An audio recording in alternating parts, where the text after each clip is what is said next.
Understand, Egypt symbolizes worldliness.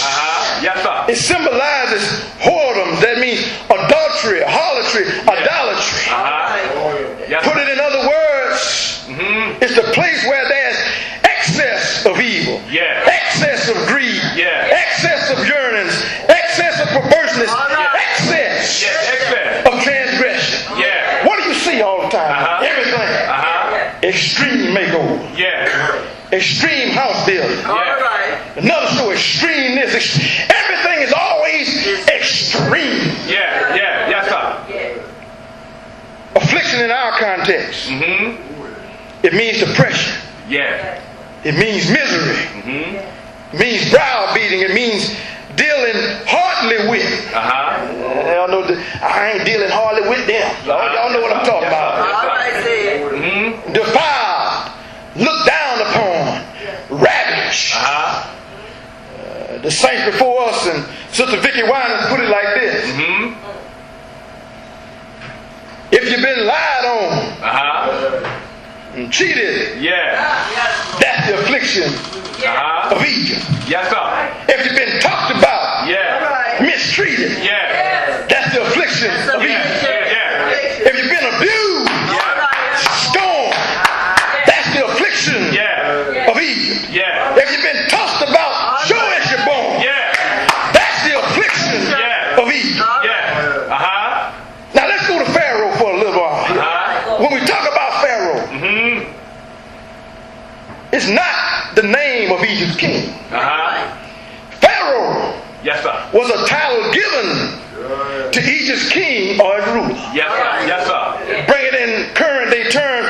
Pharaoh is the same back then, which is we have today as the mayor or the governor or the president.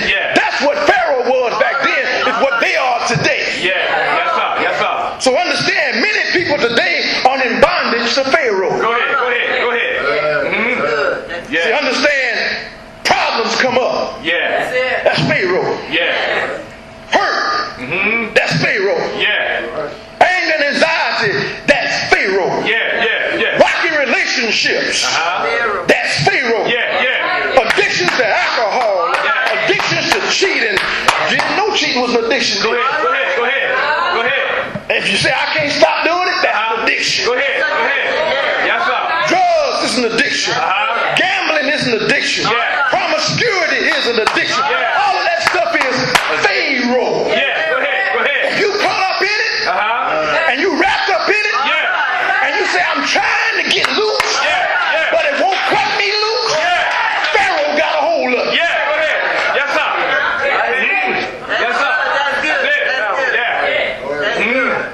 Bring it a little closer. Ornaments Go ahead. of Pharaoh. Come on. Ornaments, not the Christmas tree ornament. Come on now. Ornaments are the bling. The bling, Y'all, ornaments are the bland. Ornaments are personal objects. It's the iPad. iPad. The iPod. The iPhone. My car. My cash. My house. My space. Go ahead, sir. That's Pharaoh. You notice? I don't know if y'all remember the young lady was walking in the mall and they got on YouTube and she was so upset. Walking with her iPod. Focusing all her attention on what I need to do. And was so busy about I and mine that she walked right off into the fountain and fell. That's why the devil wants you to be consumed with I and mine. When you wrapped up in yourself, you can't see anything else. You get that wrapped up. You bound and chained. When somebody put a chain around your ankles, you try to walk. What happens? You fall. That's Pharaoh. All of these things where you say, I got to have me an iPod, Mama. Mama, I gotta have an iPad. Come on. Go ahead now. Yes, sir. Mama about to give you an iPad. Give you an iPad right here. This tablet. You write all that I can think about. Yes, sir. And if I keep on, I's gonna get that iPod. But that pod is gonna be something else. Yes,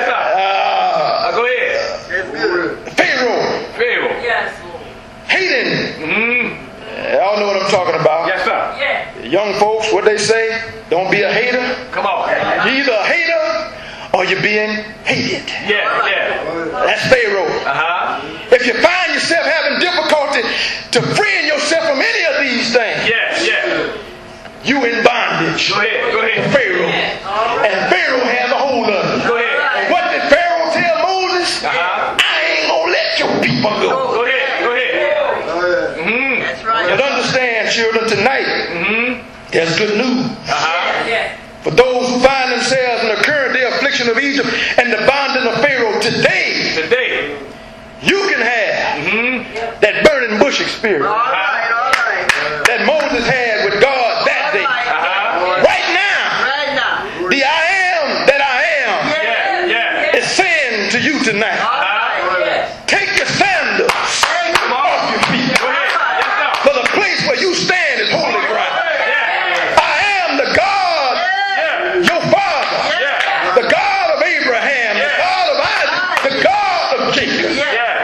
Tonight, I am surely seeing the oppression of you, my people, who are in Egypt and have heard their cry because of their taskmasters. For I know you saw. I know you saw. You know these things. You don't have to tell me about it. You don't have to call me and say, Lord, don't you know? I know you saw. I know what you're going through. I'm right there with you. Why? Because you my child. I know you better than you do yourself. Yes, sir. Especially they used to make this comment. What did they say? He won't put more on you than you can bear. Y'all know why he knows how much you can bear? Come on. The Psalm said that God has a tear body. Come on. You understand? Yeah. A tear body. And he has a book that he records your pain. And when that bottle gets to the point when it's filled up, God says that's enough. Y'all know what the people tell you what to do when you're pouring water in the glass. Somebody say when. When God sees the bottle fills up, he knows when. Yes, sir. He's saying tonight, I have come down to deliver them out of the hand of the Egyptians and to bring them up from the land to a good and large land. A land flowing with milk and honey. Notice how God did that.